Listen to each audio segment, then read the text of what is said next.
Good evening friends. स्वागत है आपका फिर से एडुटेक चैनल पर।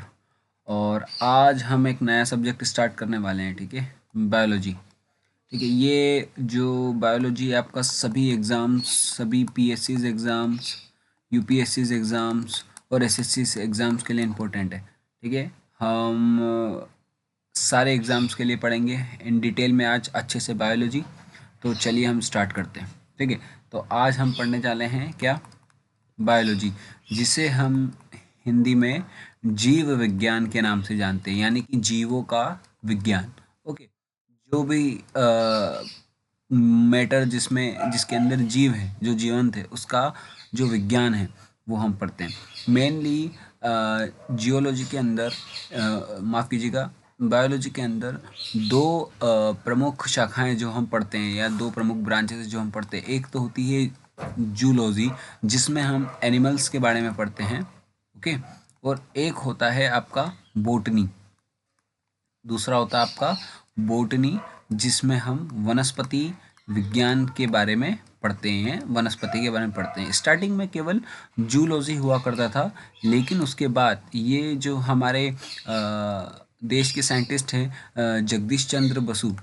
ठीक है, जगदीश चंद्र बसु, इन्होंने क्या किया कि केस्कोग्राफ का केस्कोग्राफ की खोज की, जिससे ये पता लगाया कि जो पेड़ पौधे होते हैं, उनमें भी जीव होता है, और तब से बायोलॉजी में मुख्यतः दो ब्रांच पढ़ी जाने लगी। एक तो जूलॉजी, दूसरा बोटनी। जूलॉजी में एनिमल्स, जितने भी एनिमल्स होते हैं, जैसे इंसान भी एक एक क्या है, एनिमल है। कौन सा? सोशल एनिमल है।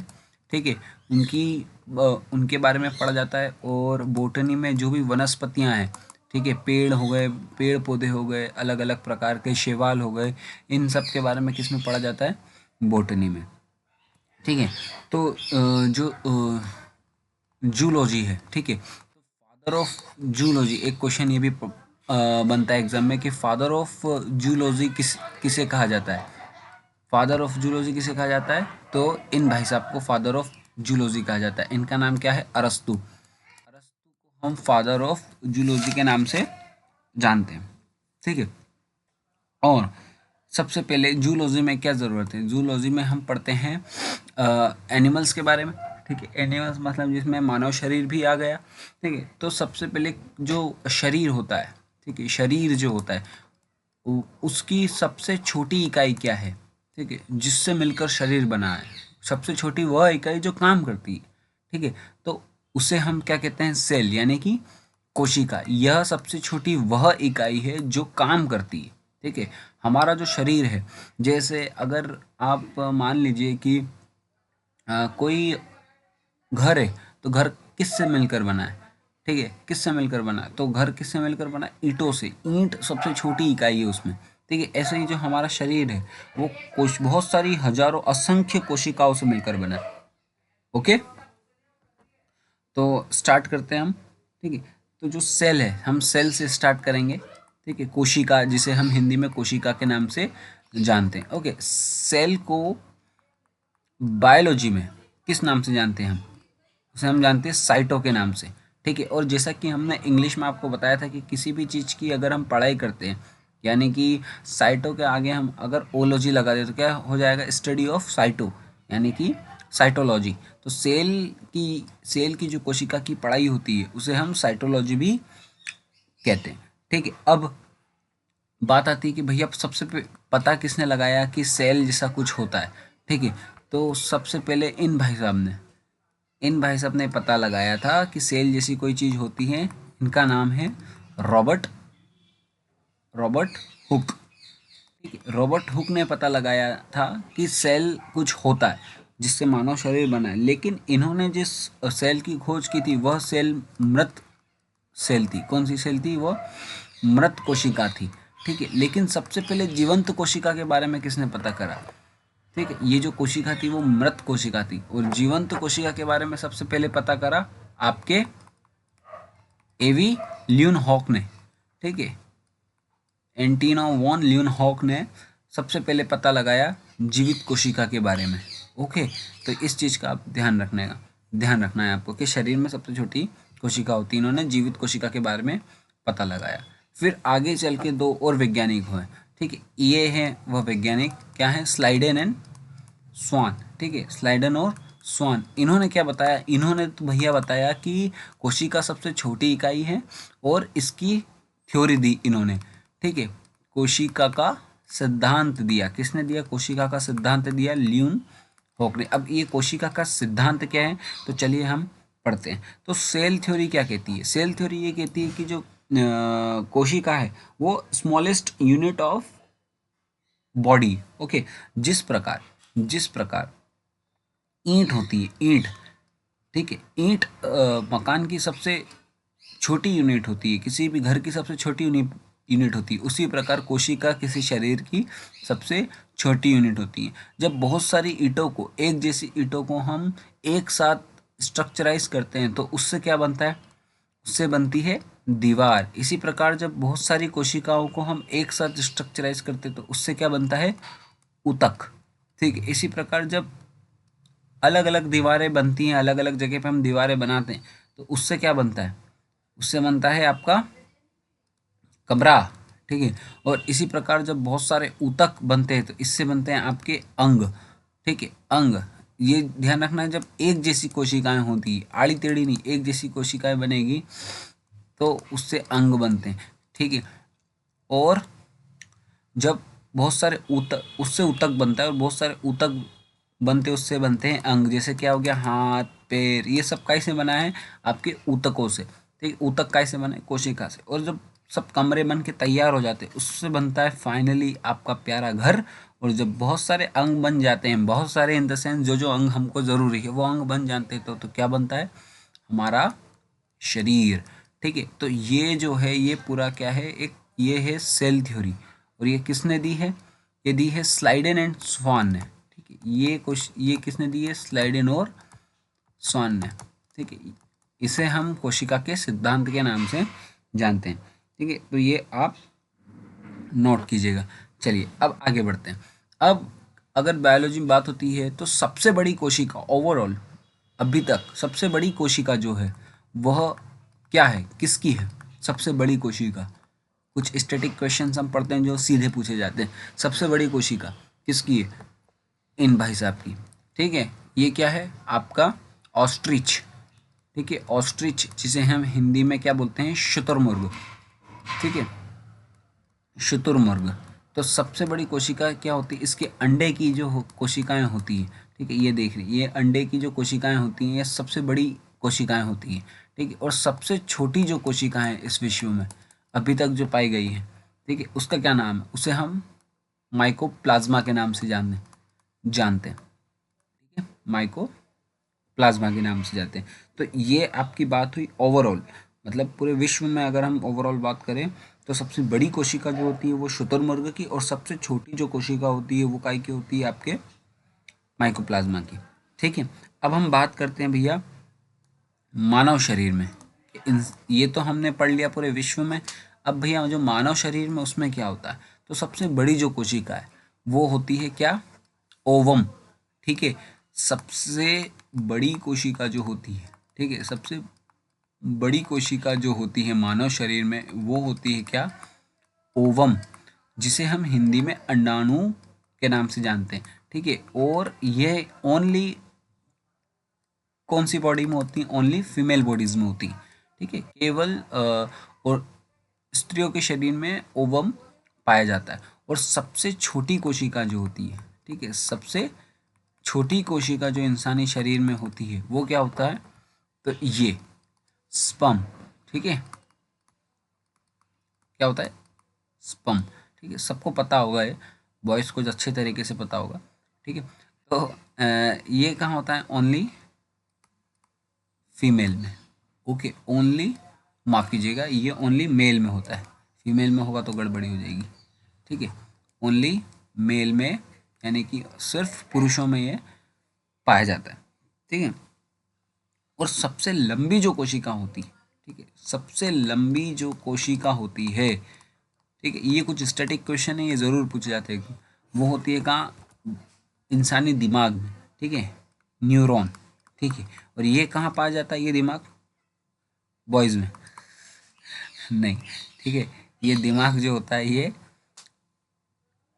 गर्ल्स, बॉयज़, स्त्री पुरुष, चाचा नाना सब में पाया जाता है, ठीक है। तो न्यूरॉन जो है सबसे बड़ी कोशिका होती है। अब हम अगली बात करते हैं कोशिका कोशिका विभाजन की, ठीक है। तो कोशिका विभाजन क्या होता है?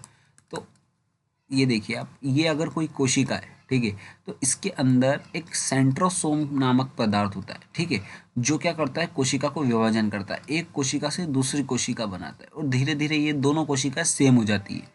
फिर ये दोनों कोशिकाओं से और कोशिकाएं बनती हैं, ठीक है। तो इसको कहते हैं कोशिका विभाजन, यानी कि कोशिकाएं बढ़ती है। तो सबसे ज्यादा कोशिका विभाजन मानव के किस शरीर में होता है, ठीक है, किस अंग में होता है, मानव के किस अंग में होता है? तो इसमें किसमें, लीवर में क्या होता है, सबसे ज्यादा कोशिका विभाजन होता है, या सबसे ज्यादा कोशिका विभाजन की क्षमता किसमें होती है, लीवर में। और सबसे कम होती है भाई साहब दिमाग में, ठीक है। इसलिए कहा जाता है कि दिमाग की जो चोट है वो आसानी से सही नहीं होती, ठीक नहीं होती। क्यों? क्योंकि उसमें कोशिका विभाजन सबसे कम होता है, ठीक है। विभाजन का मतलब क्या हो गया, उसका पुनर्निर्माण, ठीक है। कोशिका विभाजन या उसका पुनर्निर्माण सबसे कम किस में होता है, आपका दिमाग में। इसलिए कहा जाता है कि अब जब आप गाड़ी चलाते हैं, ठीक है, तो हेलमेट पहने, ठीक है। आपके जो सर का है उसका सबसे मेन ध्यान रखें, क्योंकि अगर आपके सर पे चोट लगती है तो उस वो चोट जल्दी ठीक नहीं होती है, ठीक है। कितने आपने लोगों को देखा होगा कि वो घर पे ज़रा सा गिर जाते हैं, सर पे थोड़ी सी चोट लगती है और निपट जाते हैं, ठीक है। वो किस लिए? क्योंकि उनके अंदरूनी चोट लगती है और वहाँ की जो चोट है वो इजीली सही नहीं होती। लेकिन अगर आपने देखा होगा कि कितने ही लीवर में किसी को चाकू लग जाता है, या फिर कोई बड़ा लोहे का डंडा आर पार हो जाता है, लेकिन फिर भी वो आदमी जी लेता है। क्यों? क्योंकि भाई साहब लीवर जो है वो कोशिका विभाजन का काम तेजी से करता है, वो जल्दी से कोशिकाएं, नई नई कोशिकाएं बनाता है और उस घाव को भर देता है, ठीक है। तो कभी भी ध्यान रखिएगा, अगर आपके लीवर में लगी है तो आप बच सकते हैं, लेकिन अगर आपके सर में लगी तो आप नहीं बच सकते। इसलिए भैया आप अपना हेलमेट पहने, ठीक है। तो अब हम आगे बात करते हैं का सेल के स्ट्रक्चर का, ठीक है, सेल के स्ट्रक्चर का या ओके। तो भाई साहब ये जो सेल होती है, मतलब कोशिका होती है, इसके अंदर बहुत सारे पदार्थ होते हैं, ठीक है। इसके अंदर क्या होते हैं, बहुत सारे पदार्थ होते हैं, ठीक है। तो किसी भी सेल के स्ट्रक्चर में ये जो बाहरी परत होती है, ठीक है, इसे हम क्या बोलते हैं, कोशिका झिल्ली, ठीक है, कोशिका झिल्ली, या इसे हम प्लाज्मा मेम्ब्रेन के नाम से भी जानते हैं। किसके नाम से? प्लाज्मा मेम्ब्रेन के नाम से भी जानते हैं, ओके। ये काय की बनी होती है? तो ये बनी होती है प्रोटीन की। और इसका क्या काम है? इसका काम है कि पदार्थों को अंदर आने देना, ठीक है। जैसे अगर कोई भी हम खाना वाना खाते हैं, या फिर विटामिन्स प्रोटीन्स होते हैं, तो इसके थ्रू वो कोशिका के अंदर आता है, ठीक है।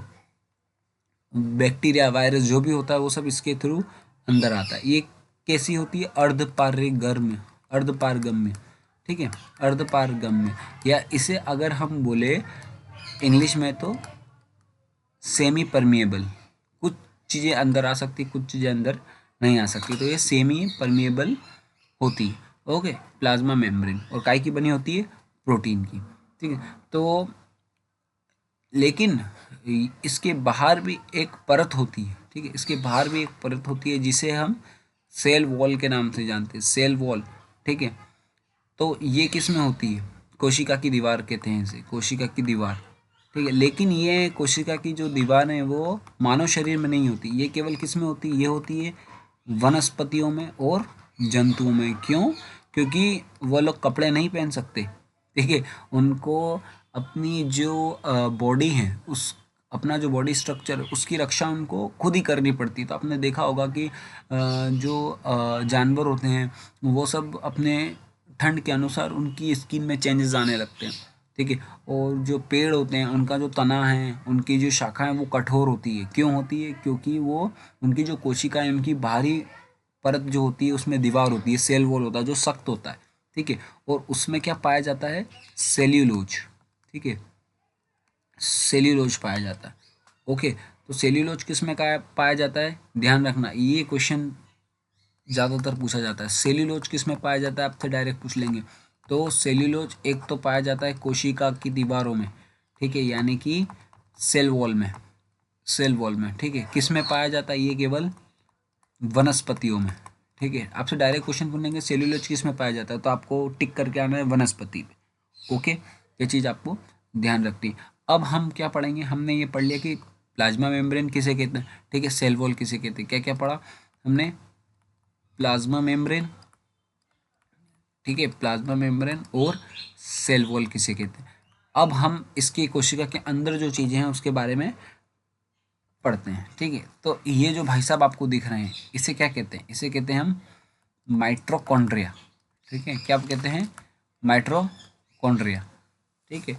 कोशिका का क्या पावर हाउस है ना, ठीक है। तो माइट्रोकॉन्ड्रिया का क्या काम होता है, तो देखिए जब कोई कोशिका होती है, ठीक है, ये कोई कोशिका है, ठीक है, तो जब हम सांस लेते हैं, क्या करते हैं, सांस लेते हैं, तो उससे हमारे फेफड़ों में क्या जाता है, फेफड़ों में जाता है ऑक्सीजन, ठीक है, क्या जाता है ऑक्सीजन, और बहुत अलग अलग प्रकार की गैसें हमारे उसमें फेफड़ों में जाती है। तो जो हमारे ब्लड में, हमारे ब्लड में हीमोग्लोबिन होता है, ठीक है, हीमोग्लोबिन, मैं एच भी लिखूंगा, हीमोग्लोबिन को आप पढ़ना। जो हीमोग्लोबिन होता है वो ऑक्सीजन को लेके कहाँ जाता है, माइट्रोकॉन्ड्रिया को देता है। कोशिका के अंदर किसे देता है, इन भाई साहब को, माइट्रोकॉन्ड्रिया को देता है। और माइट्रोकॉन्ड्रिया का क्या काम होता है, ठीक है, माइट्रोकॉन्ड्रिया का क्या काम होता है, उसका काम होता है श्वसन करना, ठीक है। तो कोशिका का जो श्वसन करता है, ठीक है, कोशिका का जो श्वसन करता है उसे क्या कहते हैं, माइट्रोकॉन्ड्रिया। इसका क्या काम है, इसका जो काम है वो है क्या है, कोशिका का श्वसन करना, ठीक है। तो इसके अंदर कोशिका का जो श्वसन करता है उसे हम उस जो उसकी जो प्रोसेस है उसको हम क्या कहते हैं, ठीक है, उसको हम कहते हैं कैप्स साइकिल, ठीक है, कैप्स कैप्स साइकिल। ओके, क्यों, क्योंकि ये पता करा था एक कैप्स नाम के वैज्ञानिक ने कि जो कोशिका में माइट्रोकॉन्ड्रिया होता है वो क्या करता है, लगातार ऑक्सीजन लेता है और छोड़ता है, यानी कि कोशिका का श्वसन कौन करता है, कैप माइट्रोकॉन्ड्रिया, ठीक है। और ये क्या बनाता है, ये क्या बनाता है, ये बनाता है भैया एटीपी में ऊर्जा बनाता है, जिसे एटीपी में हम नापते हैं, ठीक है। तो एक श्वसन में कितनी ऊर्जा निकालता है, 38 एटीपी ऊर्जा निकालता है, यानी कि 1 ग्लूकोज, ठीक है। एक बार अगर ये शोषण देगा तो 38 एटीपी यानी कि 1 ग्लूकोज जितनी ऊर्जा निकालेगा, ठीक है। और वो ऊर्जा फिर ब्लड के द्वारा अलग अलग कहाँ जाती है, अलग अलग अंगों में जाती है, ठीक है। और ये जो अंदर की दीवारें आपको दिख रही हैं, ठीक है, इसमें जो दीवारें होती है इसे हम क्रिस्टी के नाम से जानते हैं, किस नाम से, क्रिस्टी के नाम से जानते हैं, ठीक है। तो ये चीज़ याद रखेगा, ठीक है। तो माइट्रोकॉन्ड्रिया के नाम से आपने क्या पढ़ा, एक तो ये पावर हाउस होता है, ठीक है, कोशिका का क्या होता है, पावर हाउस। पावर हाउस क्यों होता है, क्योंकि ये यहाँ पे ऊर्जा उत्पन्न करता है, पावर उत्पन्न करता है, इसलिए हम इसको पावर हाउस बोलते हैं, ठीक है। तो पावर काई से उत्पन्न करता है, ये कोशिका के श्वसन से उत्पन्न करता है, ठीक है। तो जो कोशिका का श्वसन जो ये क्रिया करता है, कोशिका श्वसन जो क्रिया होती है उसको क्या बोलते हैं, हम कैप साइकिल के नाम से जानते हैं, ठीक है। ये जो तीन चार क्वेश्चन है इसमें से ही माइट्रोकॉन्ड्रिया का एक क्वेश्चन बन जाता है। और इसकी आंतरिक दीवारों को हम क्या कहते हैं, क्या कहते हैं, आंतरिक दीवारों को क्रिस्टी, ठीक है। अब आगे बढ़ते हैं हम इसमें, ये जो आपको दिखाई दे रहा है इसको हम क्या बोलते हैं, गोल्जी बॉडी, ठीक है, गोल्जी बॉडी या गोल्जी गाय, ठीक है। हिंदी में हम बोलेंगे इसे गोल्जी का है। इसका काम क्या होता है, तो भाई साहब इसका काम क्या होता है कि जैसे ऊर्जा तो माइट्रोकॉन्ड्रिया ने निकाल दी, अब जो उस ऊर्जा को अलग अलग अंग है या यानी कि अलग अलग जो तत्व है कोशिका के, वहाँ कौन ले जाता है, ठीक है, ऊर्जा का परिवहन कौन करता है, तो ऊर्जा का जो परिवहन करता है उसे हम गोल्जी बॉडी कहते हैं, ठीक है। ऊर्जा का परिवहन जो करता है कौन करता है, उसे गोल्जी बॉडी जो होता है वो ऊर्जा का परिवहन करते हैं, ओके। ऊर्जा के परिवहन का काम क्या है, गोल्जी बॉडी, ठीक है। तो इसे गोल्जी बॉडी का नाम कैसे क्यों दिया गया है? क्योंकि एक वैज्ञानिक है केमिनो गोल्जी जिन्होंने इसका बारे में पता लगाया था, इसे इसलिए गोल्जी बॉडी कहते हैं। ध्यान रखना कि ऊर्जा का परिवहन कौन करता है, तो गोल्जी बॉडी। ठीक है, इसका काम क्या है गोल्जी बॉडी का, ये आपसे एमसीक्यू में पूछ सकते हैं कि ऊर्जा के परिवहन का काम कोशिका में किसके पास है, तो वो है गोल्जी बॉडी के पास। ठीक है, फिर अब अगले उसकी बात करते हैं। ठीक है, ये आपका कौन सा पार्ट था? आपने एक तो प्लाज्मा मेम्ब्रेन पढ़ा। ठीक है, दूसरा सेल वॉल पढ़ा, तीसरा आपने माइक्रोकॉन्ड्रिया पढ़ा। ठीक है, चौथा आपने गोल्जी बॉडी पढ़ा। ठीक है, अब पांचवा जो भाग है वो है ये, जिसे हम वैक्यूल भी कहते हैं। ठीक है, क्या कहते हैं? वैक्यूल भी कहते हैं, या हिंदी में बोलते हैं रसधानी। आपको इससे ही पता चलता है रस मतलब पानी। ठीक है, पानी। तो इसका क्या काम है भाई साहब? जो आप पानी पीते हैं वो स्टोर करके कौन रखता है? वो स्टोर करके रखता है कौन? वैक्यूल। ठीक है, ये क्या, पानी जो है वो वैक्यूल स्टोर करके रखता है। और पानी का मतलब ये नहीं जो केवल आप सिर्फ पानी पी रहे वही पानी। आप जो सब्जियां खाते हैं, ठीक है, दाल खाते हैं और जूस पीते हैं, उन सब में भी पानी की मात्रा होती है। दूध पीते हैं, उसमें भी पानी की मात्रा होती है। तो ये सब रस है, वो कौन स्टोर करके रखता है? आपका रसधानी, यानी कि वैक्यूल। देखिए, आपको पता ही होगा आजकल बहुत सारे जीके फैक्ट्स घूमते रहते हैं इंस्टाग्राम और इन सब में। ठीक है, कि आपका जो शरीर है 65% जो है वो पानी से बना है। ठीक है, 65% हमारा जो शरीर है वो पानी से बना है। जब 1% भी इसमें पानी की कमी होती है तो हमको प्यास लग जाती है। ठीक है, और जब हमारे शरीर में 10% से ज़्यादा अगर पानी की कमी हो जाए तो हमारी मौत हो जाएगी। ठीक है, इसलिए आपको क्या है, पानी लगातार पीते रहना चाहिए जिससे कि हम मरे नहीं। ओके, ठीक है। तो वैक्यूल है वो किस में पाया जाता है? अगर आपसे क्वेश्चन पूछे वैक्यूल किस में पाया जाता है, तो भाई साहब पानी की ज़रूरत किसको होती है? हमको, यानी कि मानव शरीर में, मानव में भी पाया जाता है। और वनस्पतियों को होती? जी बिल्कुल, उनको तो सबसे ज़्यादा होती है। ठीक है, क्यों? क्योंकि उनको तो दिन भर में एक ही बार पानी डलता है, उनको पानी का स्टोर ज़्यादा करना है।